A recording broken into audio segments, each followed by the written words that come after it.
Good morning guys, कशा आहात तुम्ही सगळे? Welcome back to my channel life with Mohini. तर आजच्या दिवसाची सुरुवात ना खूप लेट झाली होती आणि नाश्ता करायला पण ना खूप जास्त लेट झालं होतं आणि मला ना आज उत्तप्पा खायचा होता. सो मला माझ्या हातचाच सगळ्यात जास्त आवडतो. सो मम्मीने तर काय बनवलं नव्हतं. त्यानंतर मी उत्तप्पा बनवायला घेतला आणि आमच्याच दादाला पण नाश्ता दिला नव्हता. सो आधी मी उत्तप्पा माझ्यासाठी बनवला, मी खाऊन घेतला आणि नंतर ना मी त्याच्यासाठी पण मस्तपैकी असा उत्तप्पा बनवला होता.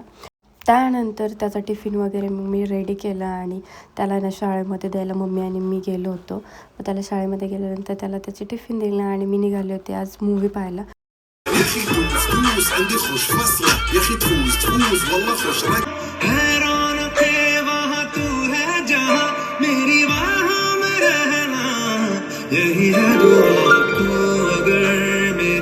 मूव्ही पाहून झाल्यानंतर मी नाही तर पाणीपुरी खाल्ली आणि घरी आल्यानंतर ना सगळ्यात पहिल्यांदा मी सगळं स्टडी कंप्लीट केला आणि मी स्टडी करत होते तोपर्यंत माझ्या मम्मीने जेवण पण बनवलं होतं. सो भेटूया नेक्स्ट व्लॉगमध्ये, तोपर्यंत बाय.